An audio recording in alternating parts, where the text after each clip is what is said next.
welcome back to another episode of Tech Pro Unicorn Podcast. I am your host, Michael Grace, and today I am joined by a fellow technologist, Ian Moyse.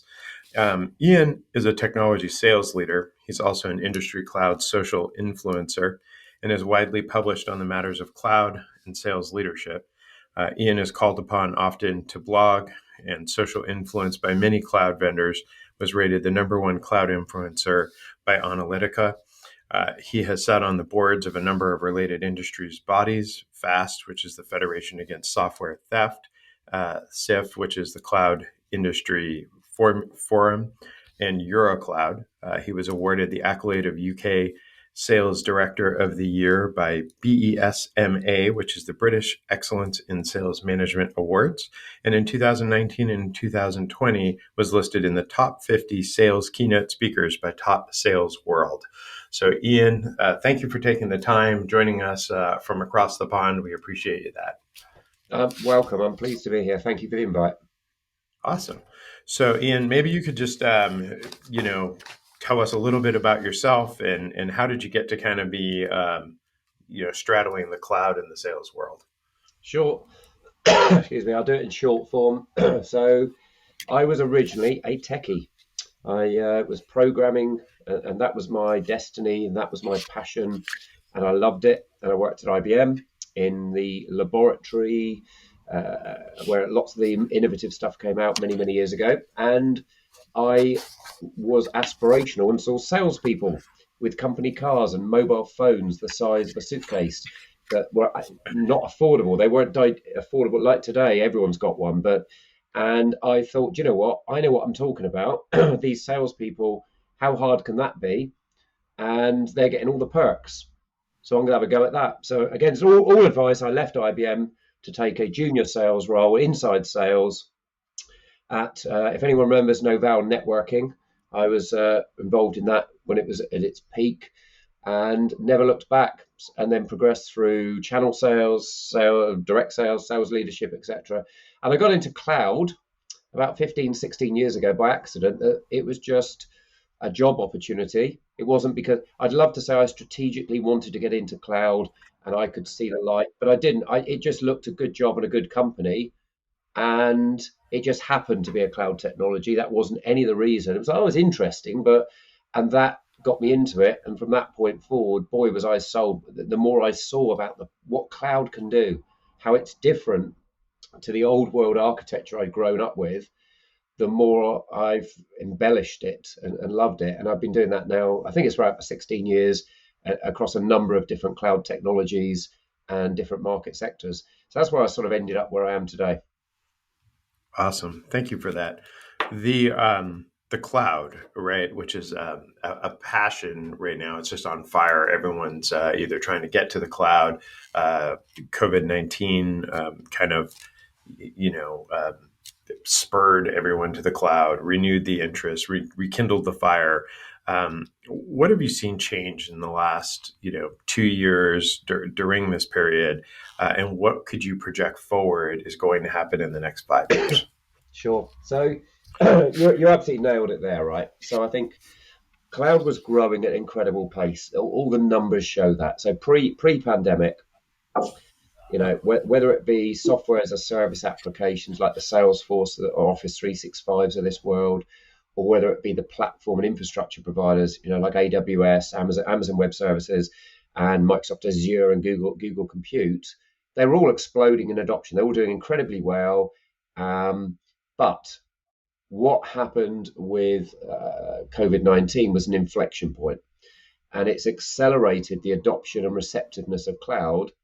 And who knows by how many years, right? How do you calculate it? But, I've heard different numbers mentioned, but 5 to 7 years. We've jumped forward 5 to 7 years because think about what happened. The biggest one, the obvious one, was when this thing hit and the globe was affected to this remote working overnight. How much adoption did we see of Zoom, of Google Hangouts, of Microsoft Teams? And you've seen the adverts, right? I mean, they all suddenly became TV advertised, and millions of people switched them on virtually overnight. Millions of companies switched them on overnight, and for me, if you think about it, I don't think many people have stepped back and thought, hang on a minute, look at the speed that was turned on. There was no, oh, could you wait a few weeks while we repurpose some hardware because we didn't expect this demand? No, none of those vendors could have possibly predicted that astronomical increase in adoption rate and be prepared for it.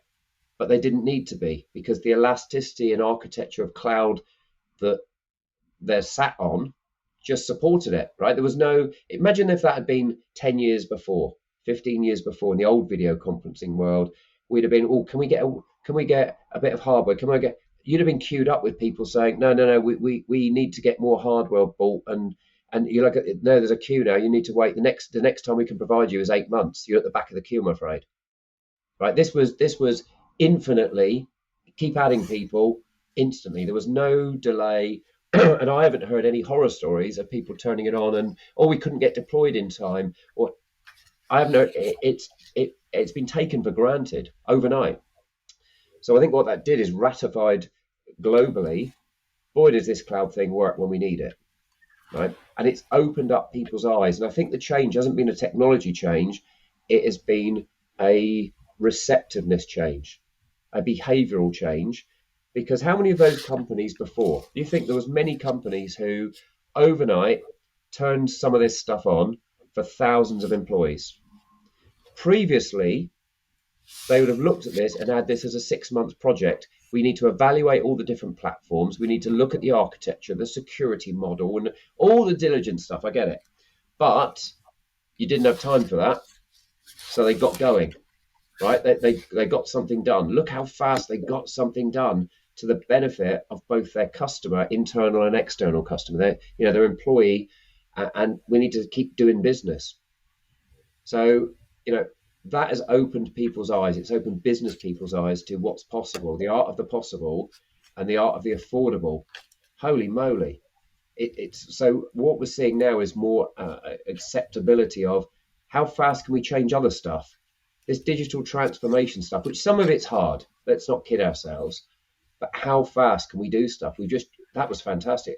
How much more cloud stuff's out there that could benefit our business processes, our efficiency, our frictionless model, and serve our customers better. So it's opened up the world, right, for the cloud, and it's driven rapid increased behavior and adoption. I love it. You mentioned just in that security briefly, which I think a lot of companies had a false sense of it with cloud applications anyway. They thought, well, we've secured everything in our data center. And I've said for the longest time, you have no idea the amount of applications that are being used in a cloud through a browser that your employees are doing. And they're like, no, we've got this control and this artificial sense of, nope, it's all locked in our data center. We're good. And I'm like, you're really not good. And you use things like Netscope or such, and then you show them where, people are leaving their domain and going out to all these cloud apps. How do you have tips on securing from, an enterprise perspective into the cloud? Just because I know that's an interest. It's a question we always get is, security. Like, oh my gosh, we've unleashed the cloud and everyone's out there. And how do we quote secure that? Yeah, well, there's a number of things you touched on there. One is, I guess, the combination of shadow IT and bring your own device, right? So how many employees today, we're used to now, I think we're more used now that bring your own device is being used for mobile phones, right? People bring their mobile phones into work, and often you've put work applications on there. It's so easy now for an employee to get their work email on their phone, right? And you don't need a techie to do it. You don't need IT to do it. You just plug it up and you can have your email flowing in, and it's beneficial to everyone, including the business, for productivity. We're also seeing, of course, bring your own device for PC. I've got mine own here. So in our organization, you have the option, but I've already got all my kit. So do you know what? I bought my own device. I've got my own PC, but all the apps we use are cloud-based. So it's sort of irrelevant. It's just I could flip PC in a second anyway. So So firstly, that you've got that issue. You've then got the shadow IT issue, which you allude to, where unless you lock everything down, used to work in the security space, and to be totally secure, I always said the way to be totally secure is you can't let users into any of your systems. You can be totally secure. If you want to be 100% secure, you can do it, but it's not going to be you're not going to be able to use stuff. There's a fine balance between, yes, you want 100% security, but anyone who's sensible in security knows that's not possible. The game is to protect the crown jewels and to mitigate everything you can possibly mitigate. So for me, it's like, if you've got a house, you're sat there in your house, can you guarantee you're never burgled? Well, not really, unless you put security guards all around it, like the White House, right? And you go to an expense beyond the realms of what's practical. So what do you normally do? Well, what you do is you'll put an alarm box on the outside and stickers. You might have an alarm, you might not. But what the game is to make people go somewhere else. Is to make the threat go somewhere else and to show yourself as we're not the easy threat. It's to deflect the threat that we've done enough that you're not going to get in easily and you're going to go somewhere else. And that's what you do with the alarm system and your locks and the stuff on your doors, right? Is you protect yourself to a mitigation level that is affordable. Mm-hmm. And that's the reality of it. And with cloud, there's this. Since I got involved in cloud, there's always been the question of security. That's always been the underlying elephant in the room.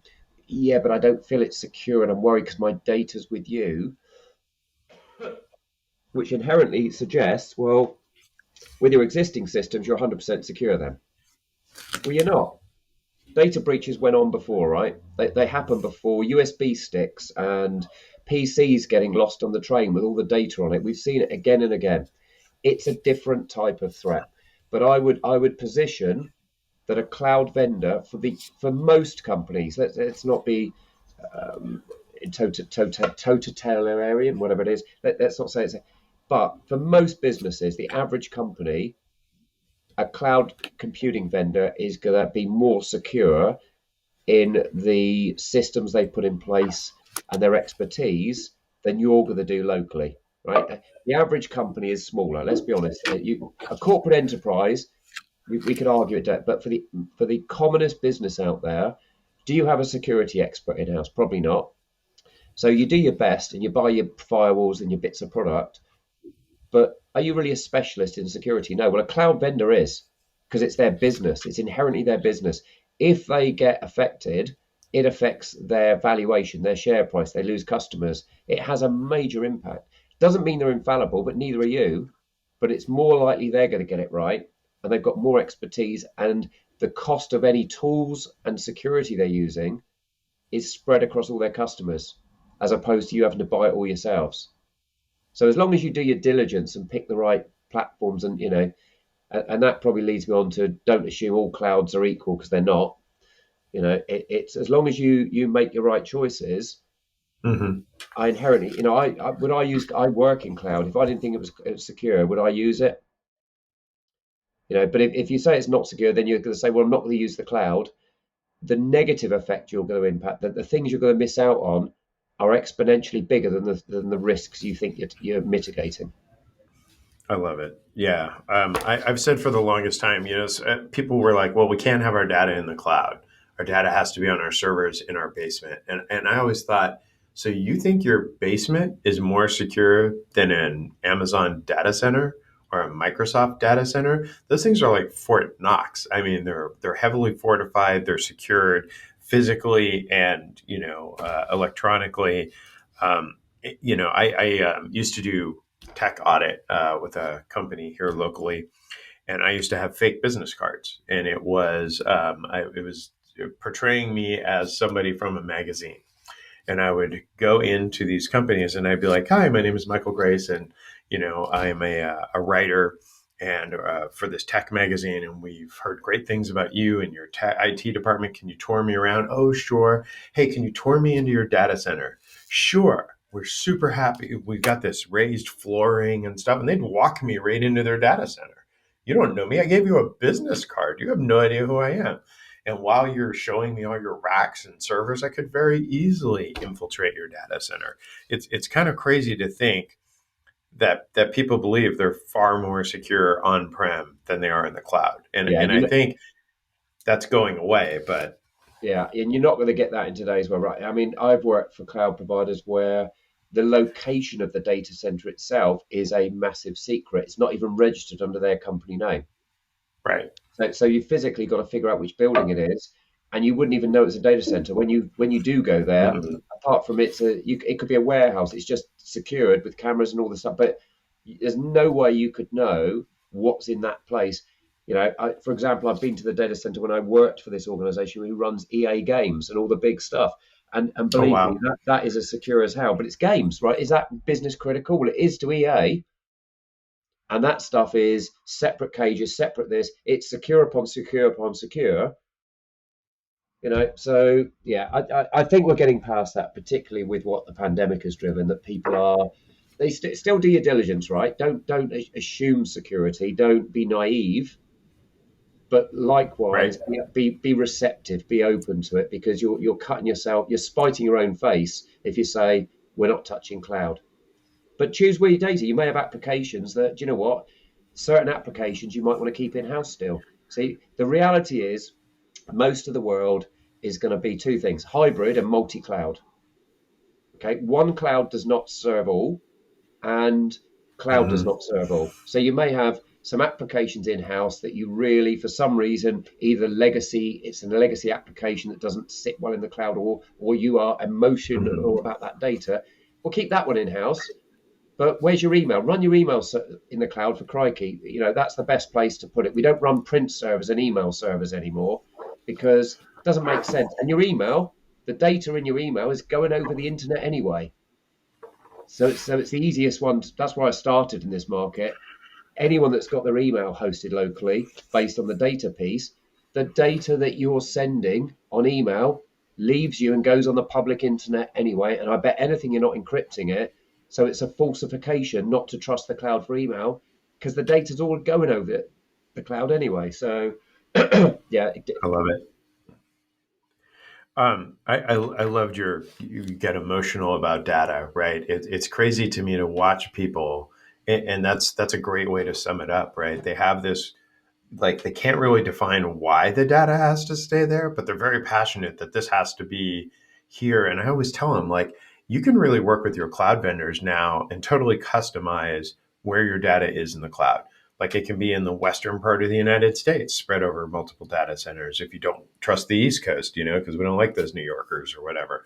Or it can be only continental US based, right? Your data can stay and still have all the benefits of the cloud. You can really direct now, kind of, but it's an emotional response to some of this data. They feel somehow, I haven't heard that really before, but that's a perfect description of some of these reactions for the resistors of the cloud. Is they get very passionate and very emotional about it, and all I can think is, you just must not really understand it, and the options that are available to you, and you must not um, understand what's possible. But um, you mentioned a couple of things, that are. We talked a little bit about security, but what are some of the biggest challenges that you see facing cloud as it continues to expand and become pervasive? So the biggest challenges, I think, aren't for the cloud innovators and vendors because you know we've now live in a world where, because of cloud computing, because of its affordability and its architecture, innovation is rife. Innovation is rife because if you go back 20 years, if you had an idea and you wanted to build an AI type something or whatever, you've got this innovative idea and you want to build it. The first challenge was how much is what technology before we even go to market, what compute power, what do we need to buy, what's our investment to be able to develop this. And if you needed large compute power or you need to test it across the globe or do this stuff, you'd end up buying lots of kit, right, lots of capex and deploying it, and you'd need a lot. Now you can work in your bedroom, right, if you need to, or work as a remote team and all spin up instances on, for example, AWS with incredible power, pay for it by the second, Mhm. run it for 8 minutes to do this, whatever, spin it back down. Your barrier to entry is removed. You've also got the flexibility of these cloud platforms and the infrastructure they provide you, and the API stack and all the stuff that they give you utilities for. That a lot of it's provisioned for you, so you can focus on your core value proposition, not having to build out the whole thing. And how are we going to back this up? And how are we going to do this for the customer? And how are we going to do the security? Well, we can utilize the cloud providers' modules appropriately. So it's much easier to innovate and build something. Then when you've built it, it's incredibly easier to go global with that cloud-based application, that value proposition. You don't have to put a bit of software on a CD. You don't have to provision it, and then ship it around the world and create a distribution channel. If you've created something that people want, you can spin up a website, you can make it self-provisioning, and you can deploy it anywhere in the world, and you can build a business and come from nowhere. So my expectation, as you ask, is I think we're going to see more unicorns. Those billion-dollar valued companies. I think we're going to see more of those created over the next 10 years than we've ever seen before, because we've seen Uber, we've seen Netflix, we've seen Airbnb, the big names that everyone knows. They came from nowhere. They Mhm. came from nowhere to be global giants, household names. How would that have happened 20 years ago, 30 years ago? It would have taken, and the stats around this, right? I forget them, so I'm not going to misquote them, but the stats around how long did it used to take on average to become a Fortune 500 company, to become $1 billion valuation, to da da da da da. And all of those, I think it used to take something like the average age of a company on the Fortune 500 was something like 62 years. The last time I saw this little study, it was something like the average age was 11 years. Because if you look Wow. at the list on there, you've got Facebook, you've got um, Airbnb, you've got all these companies that have hardly been around any time at all, that have displaced companies that have been around 100 years, sat on the Fortune 500. Look how fast they've created value, right? And that's what this stuff does. It means I've always said, whenever I do things like this, or I do school speaking, there is a company out there now. There's 5 of them, 10 of them. There are companies that none of us have heard of. They're out there on the web, and if you said the name, you could go and find them. But none of us, we don't know who they are today. We never heard who. And in pick a number, 5 years, that'll be a household name. And I wish I knew which ones they were, because it would be, yeah, that's the problem, right? Is picking the bet. But they're out there. They're out there right now doing innovative stuff, creating new ways of delivering value at a consumer or business level, and they're going to become the next Airbnb of their industry, or Uber, or whatever it is, because they can innovate, because this stuff lets you create a new way of doing things. I love it.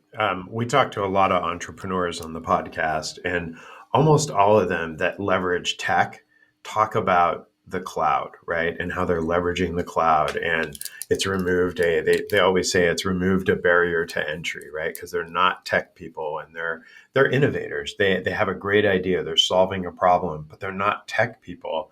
And with the advent of the cloud, they really don't have to be anymore. They're not setting up servers and hardware and hiring IT people and developers. And I talked to a gentleman the other night who, was going to build this app, and he wound up building it out on the cloud. And he was just raving about Amazon and the support that he got, and how he felt like they were a part of their company and they were invested in his success. And it was just a great story of the power of cloud to take his really cool idea and bring it to life. And he started a month ago. He had 1,000 subscribers. Now he's at 7,000. This rapid growth, that he's experiencing. And he's like, I'm just in awe of what technology is lending to my business. And I never would have thought, that this was all possible.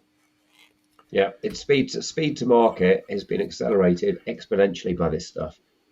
It has, and it's good for all of us, right? Because Yeah. look at all the applications we take for granted today. That Yes. I always cite a British one. I don't know if you're familiar with an application called Shazam. Is that the music? Yep, Recognize the yep. music? So Yeah. that Yeah. was a Hey small Siri, company. Shazam this song. Yeah. Yeah, that was a small so that's a British company. That was a Okay. small, that was a small name, but we all take you know it straight away now. Well, when that appeared, it would have been Shazam. What's that? And what a simple concept. But without cloud, that was impossible because you think about it. Here's an app on the phone. There's a bit of music, TV. It's on the TV or it's in a pub or whatever it is. You can just go click. It takes its sample and then it tells you what it is, which version it was, and if you want, clicks through to order it. And I've said to people, you do realize the compute power that's using, that's not on your phone. Your phone is just the interface. That is sending that packet to some powerful compute somewhere look how fast it did that. And it's sending it back to you saying, this is what it is, bang. Without cloud, that was impossible. Well, absolutely impossible. But what a simple application that we no one thinks about, takes for granted now. But when I that love it. first came out, it was like, if you described that to someone 20 years ago, they'd have thought you were talking science fiction from an alien planet, right? What? So I can hit a button and it will tell me whatever any song is just by listening to it. But now it's commonplace. What's going to be commonplace in 5 or 10 years? That today we just what? We don't even think it's possible. I love it. Pivoting a little bit to sales and sales leadership in your Sure. experience there.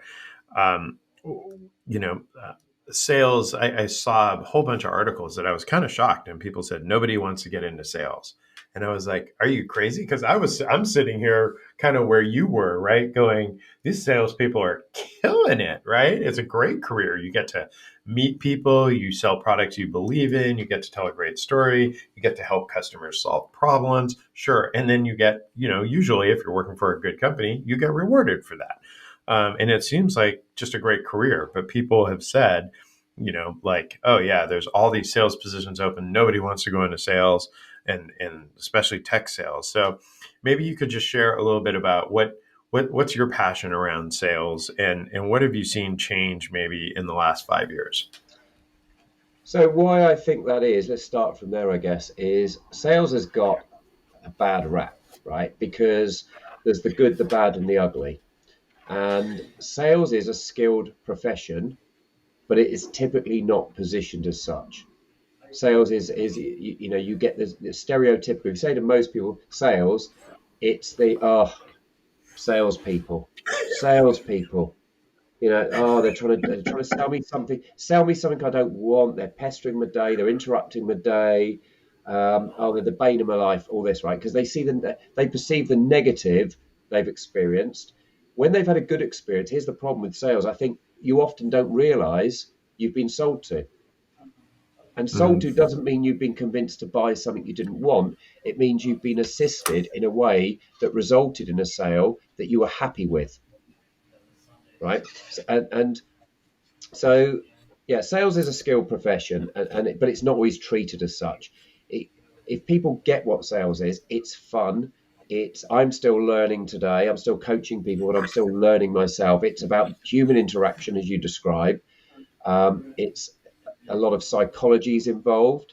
It's it's not the gift of the gab and tell them all the features, tell them why they should buy it, and then cut a deal. And it's that's the film style one we see in Glengarry Glen Ross, right, or Wolf of Wall Street and this type of thing. That's the because that's interesting to watch. The professional bit, that reality of what you do if you do professional selling, isn't that you're not going to make it into a movie, but to do it is a fun thing, right? But it has its challenges. Salespeople coming in, I always say a lot of salespeople leave at the beginning. Either they've joined a company where it's a boiler room type thing, and it is Mm-hmm. just make 5,000 phone calls, and it's just activity based, right? And sales is a numbers game. And I argue that one, so I'm blue in the face. That sales is a numbers game by definition because you're trying to book a revenue. That's a number, Right. but it isn't purely a numbers game, guys. I would rather, don't come to me saying I've done 200 phone calls. Okay, you've been busy. Come to me saying I've done 50 phone calls. I got 25 connects. I got 4 leads out of it. Bang. Okay, I'd rather have 4 leads out of 50 calls than 200 calls and no leads. It's not just quantitative, it's qualitative and quantitative. Um, it's about doing the right, and if you do it right, it's fun. I love having a customer say, I engaged with your salesperson. I wanted to say how good they were and how I enjoyed the experience. What? That's what we want to hear, right? Not Hmm. not get your salespeople to stop calling me or do. So there's a balance, and it's difficult to do because there's a pressure on you've got to achieve numbers and grow the business, and sales is the front of that. And too many people just go into it's turn the thing, do lots of activity. We can tick the boxes. The activity defends our results if we don't create the right results. But look, we tried hard. It's about working smart, and the activity base doesn't do is what Hmm. leads, I think, to that bad rap with the customer. Right. So I'll give you an example. Easy example. How many salespeople talk to a prospect and then they don't agree the next steps in the timescale of the prospect because the salesperson wants it now. So I'm calling you tomorrow. I'm calling you in 2 days. The prospect hasn't agreed to that. Prospect. So I've got my salespeople trained. Guys, it's very simple. You say, you know what, Michael? We've gone through the stuff. So you like it. I get you like our system. It seems to fit. We've done all that discussion. So the next steps we need to go through, as I understand of this, great. So you need to go and talk to so and so. When should I, if I haven't heard from you before, when should I be contacting you? And do you know what the reaction I get from people is? Oh my god, I love that because they're telling me, and if they say to me, well, look, and often it's quite quick. They'll say, well, look, we need to hook up, we need to do this. It might be today, right? I'm doing it today. They might say, look, leave it to Monday. Give me a call if you haven't heard from me by Monday afternoon. Give me a call then. So I'm not I love it. contacting you apart from doing the follow up, sending you anything I've promised, and thanking you for your time. I'm not going to phone you. I'm going to do as I've said, and in the email follow up, I will state, as agreed, Michael. I won't. I'll call you Monday if I haven't heard from you. Enjoy your rest of your week and weekend. Bang, and that's it. Because Monday you told me it's okay to call. If you haven't come to me, I have every right, and you don't feel pestered because you told me to call then. Right. The hard one for salespeople is when they say, "Give me 2 weeks, give me three, call me at the beginning of next month." I've just had one literally yesterday, right? CEO of a business, um, really good rapport. We've been shuffling back and forth to try and get the next discussion. He said, "Look, we've got to finish a couple of projects out. Touch base with me beginning of January." That's fine. How many salespeople go, "Well, that's not on my agenda, so I'm calling you next week." But he's just told you what's going on, and here's the right time to speak. We've I, agreed. Let's do it. And how I many salespeople don't do it? So that simple step alone is professional selling. And I get compliments from people going, we like the number of times I hear of here's the order, and we've really enjoyed, even if they said we're not buying. One recently said, not the right timing for us, but I want to say I've so enjoyed the experience of the selling process with you, hmm right? Because we do it differently than what they experience, which is the bad behaviors. They're easy. Most people do the bad behaviors because they're easy, they're sloppy. And that's why I think just where you started from, we see that, oh, I wouldn't go into sales. There's a load of money to be made in sales, and you meet people, and in the real world, you might get to travel. You get to go into different businesses. You get to learn so much. I've been into military establishments, nuclear establishments over my career, publishers, all different businesses. I wouldn't have had that experience. What other role would I have seen all these different companies and been into some famous names and behind the scenes in a in London museum and stuff, right? You get so much opportunity outside of just doing the hmm job because you're dealing with people. One of the word that comes to mind, right, that in listening to you describe this is respect, right? Like you're respecting their position and their timeline and what they have going on, and you're partnering with them. So some of my best, professional friends, have been people trying to sell me things when I was, a VP of, a healthcare system and such. And the way that they did it established such a relationship with them. It was, we weren't calling each other just talking about the product and the thing. We were catching up with each other. We were building common bonds. We established a great framework, and we would check in regularly. And many of these folks, I didn't buy a single thing from. But then maybe they went to a different company, and hey, Michael, I'm with X company. Cool. I have a relationship with that person, not with that company or with that product, right? So I'm going to follow them wherever they go, and I'm at least going to listen to them. And then, to your point, I might be like, hey, not a great product for us, or not the right time, or can't help you. Or maybe I'm like, hey, I'm not interested, but did you talk to this person? Right. And then I'm facilitating, or I'm helping, right, which I believe is kind of, my value to them, in addition to maybe I'm a buyer and maybe I'm not.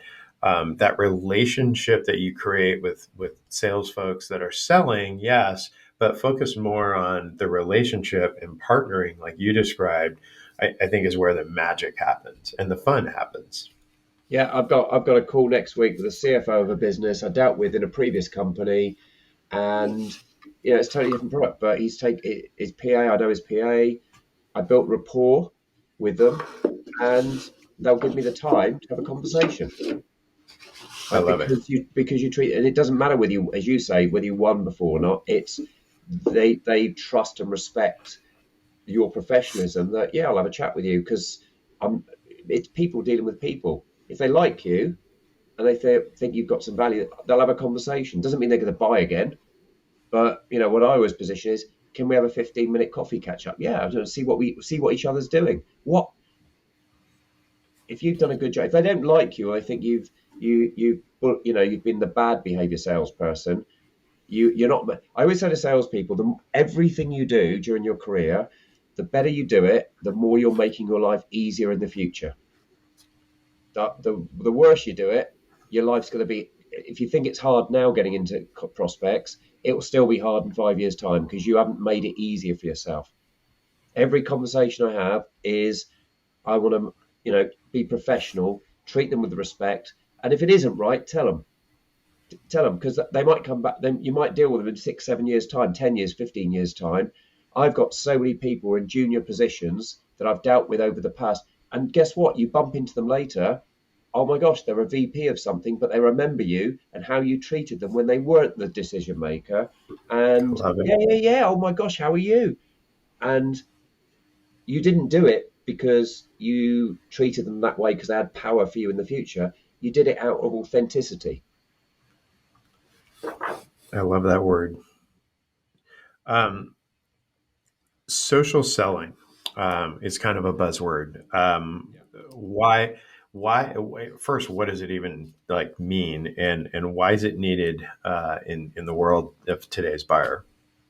Yeah, so it's a misnomer. So I was doing social selling before it was called that, and the name it rolls off the tongue nicely, but people get confused what it is. The number of people who say to me, "Oh yeah, social selling doesn't fit us because we couldn't sell our product over the web, or we wouldn't advertise it on Instagram." It's nothing to do with that. That's marketing. Social selling is about using the social platforms as another tool in your sales kit bag to complement what you do already, right? But that doesn't roll off Mm, the tongue, right? So it's called social selling. So it should be called using social media to build a connection, to get build rapport, to get a connection, to lead to a real world conversation. So it's that piece there, but that doesn't roll off the tongue. Um, it's about doing things such as, do you know what? You want to get hold of an organization. Well, all of this information's out there, right? So, do you just have someone just pick up the phone and phone the organization and yeah, who's responsible for such and such? Oh, it might be Bob, it might be Sue. Okay, could you put me through? Hi, Bob. Oh my God, I've got through. First time. Great. Let's take that. Hi, Bob. Yeah, I know nothing about you or your business, nothing to leverage, but I'm trying to flog you some, right? Whereas if you do your homework, I'm going to go, right, this is a suspect company. How many employees have they got? Well, LinkedIn gives you a good clue for that. Okay, who's the likely people we sell to? Who's your ideal customer? Who's your persona? Oh, well, typically it's the marketing director, or typically it's the CIO, whatever. Okay, we can find out who they are. You can find out who other people are. You can find out how long they've been there, right? I always look for, if we're engaging with a business and one of my SDRs, one of my inside sales says, look, I think these guys are interesting, and I've had a conversation, wherever we're at, and they sussing them out. First thing I always do is slow them down and go, who? I want to start digging around and going, okay, so Bob, okay, so am I linked to Bob? How's Bob? Oh, Bob's been there 12 years. He'll have some influence and he'll know the business and he'll know the people. Great. Or Sue's been there, okay, but she's only been there a month. Is she going to be allowed to make this decision, or other people going to be involved? She might be leading it because that's her job, but I've got to think other people will be involved because she's brand new to the business. So she herself will want to pull other people in for comfort. And who else are they likely to be based on, okay. Oh, so and so there used to work at one of our old customers. There you go. Did they have a good experience? Oh yeah, they loved it. Great. Why don't we tell Sue that Dave, who works in your team there, one of your other directors, will know us. You've got internal reference. How do you do that without social selling, right? How would I even spot all that stuff? So when I talk social selling, there's a couple of peripheral things. One, I talk personal branding, because if you're going to check someone else out, there's a good chance they'll check you out in today's world, particularly post-pandemic, where we're remote work. We've all become used to sitting in front of screens. I'm talking to you now, Michael. For all you know, we've just joined a web group, right? There's 5 of us on the meeting, and I didn't know you were coming on. Well, I could be keying in on a separate screen here, LinkedIn, and checking you out. You don't know that's happening because I'm not in a meeting room. So reality is, so make sure you look good and you look professional on your own profiles, because that's your personal brand. The other thing I always talk about, and you might like this, is a phrase I came up with a number of years ago in social selling called being Sherlock. You've got to be Sherlock, not Lestrade. And what I mean by that is, if you read the Sherlock Holmes stories or the movies, what will happen is Lestrade will come into a crime scene, look around, it has access to everything, and then say, the butler did it. Sherlock Holmes will wander in, have access to the same scene, spot 10 other things that Lestrade didn't see, and say, butler didn't do it because ABC, I think da da da da da. Right? In social selling, what this means is, and I've done this numerous times in real world training examples, is I'll get someone to look at a profile, and I'll look at it and I'll say, okay, tell me what we're going to use here. What clues do we get? And they'll go, well, and they'll come up with some stuff, right? It might be, well, they've been there 6 months, or the obvious stuff. They'll look at the stuff, and I'll go, okay, let me tell you 5 things you've missed, right? You've just done Lestrade. I can see 5 other things here because look here, the 2 people here's a real world one I saw years ago. I looked at it and went, these 2 people we're going to meet, and they gave me some stats. I said, okay, here's something. Have you noticed both of them have worked at the same 3 companies during their career at the same times? They've worked together 3 times before. Oh, yeah. Okay, well, there's a question, isn't there? There's a point of rapport. And when we met with them, that individual watched as I went, bit of rapport, bit of chitter. I said, so which one of you 2 follows each other? What? Well, you seem to work together everywhere one of you goes. And they had a laugh about it, and a whole story came out about it.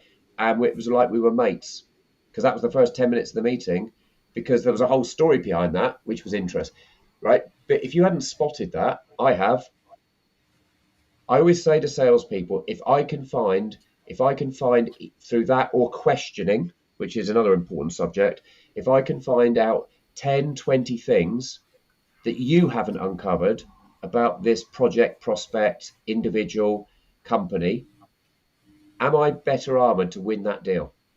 Doesn't mean I'm guaranteed, but I'm in a better position. Or am I in a better position to say to the prospect, do you know what? I don't think we're right for you. And let me tell you why.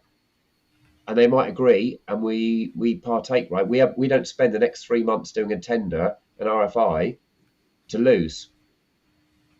Whereas you do, because you didn't spot those things to ask it, either through social selling, being Sherlock, or by questioning. Therefore, you weren't armored enough to do the right behavior. It's basics, doing and most salespeople, in I my love it. opinion, are average at this at best. So many people that came to sell to me, would stalk my LinkedIn and stuff, and they'd be like, "Oh, I see you're at Phoenix Children's," and blah blah blah, and I'm like, "Yeah, okay, whatever. You read my LinkedIn profile, good for you."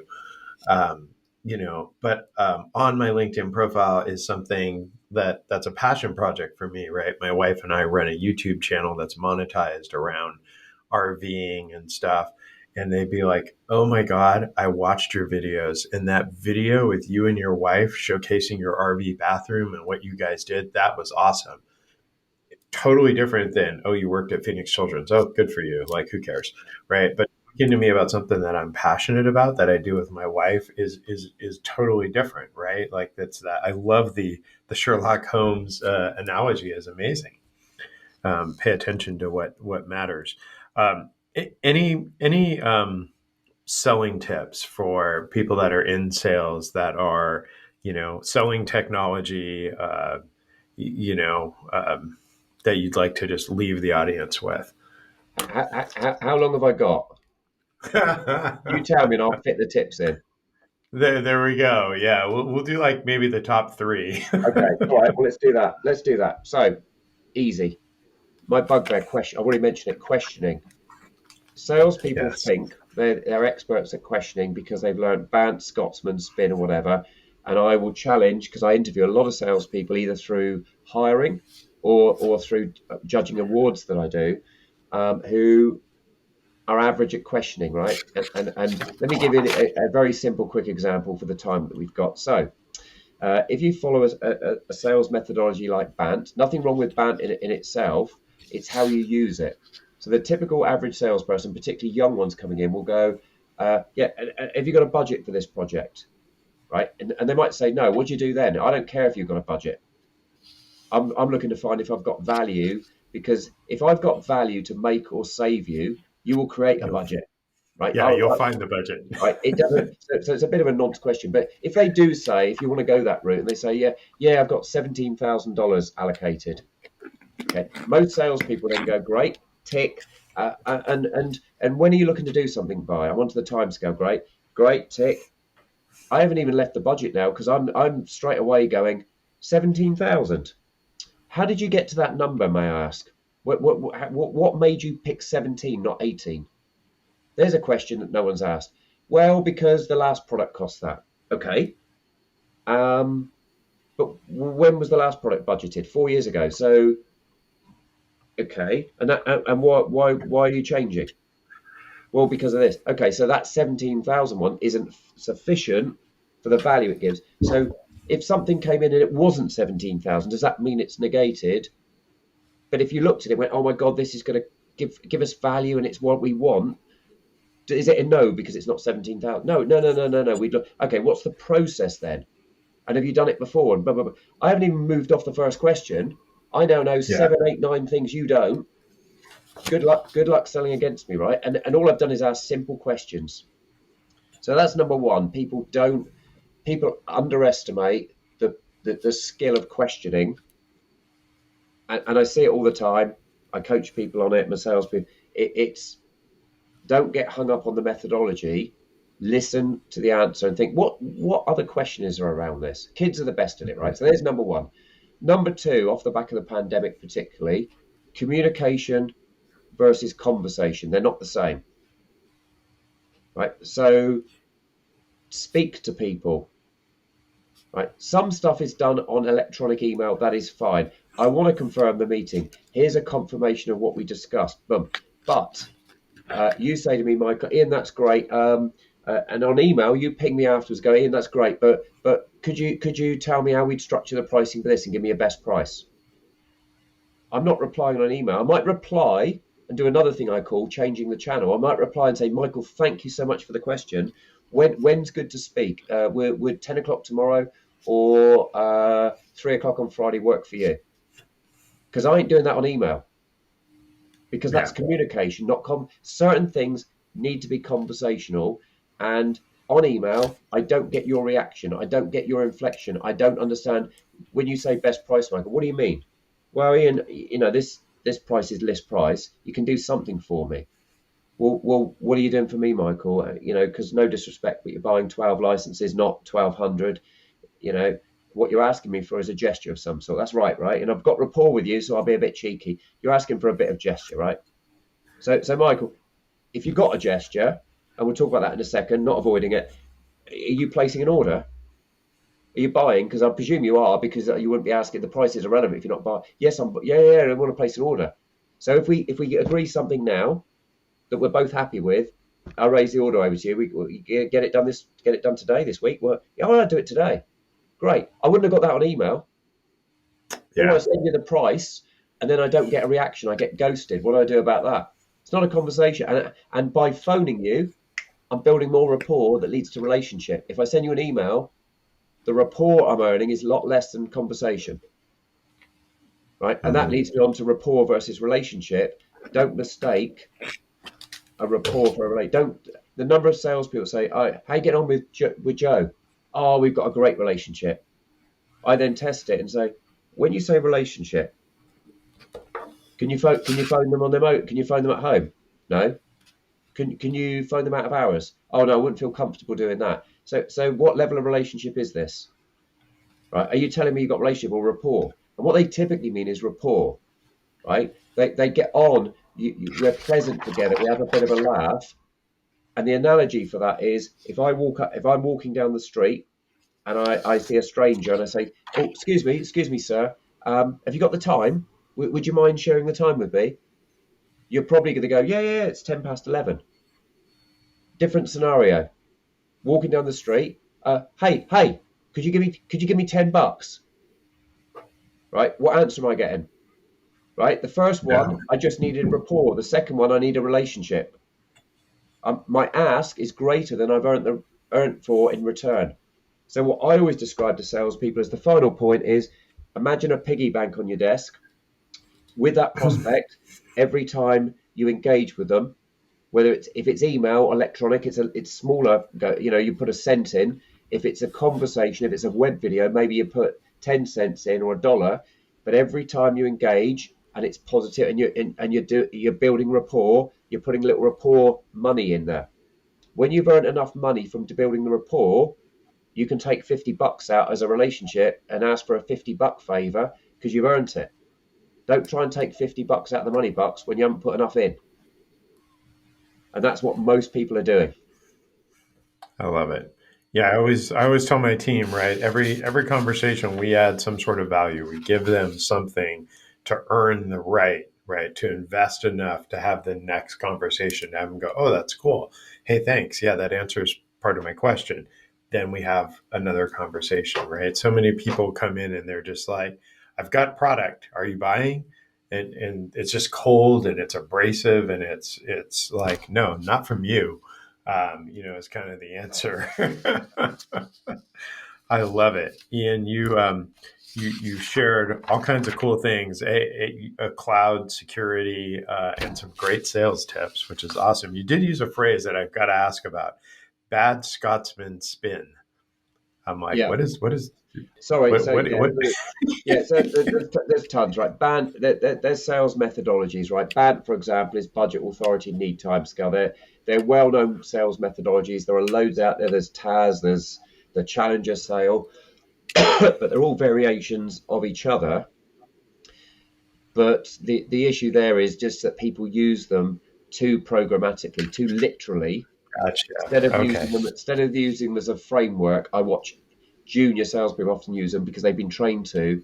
They use them verbatim, and it doesn't feel natural verbatim, and you miss stuff. They lead you down the wrong garden path. You've got to use them with skill. I love it. Use your own personal style, kind of to bring them to life. I love it. Well, Ian, thank you again for taking the time and just sharing a bunch of knowledge, both about sales and how to do it and build relationships through it and enjoy it and have fun at it and become profitable at it, as well as really sharing your vision around cloud and both historical and future state. I appreciate everything you've done here. I think the listeners will be very interested, and if they want to contact you after this. Ian can be reached via this website, which I'll have in the links down below, www.ianmoyse.co.uk.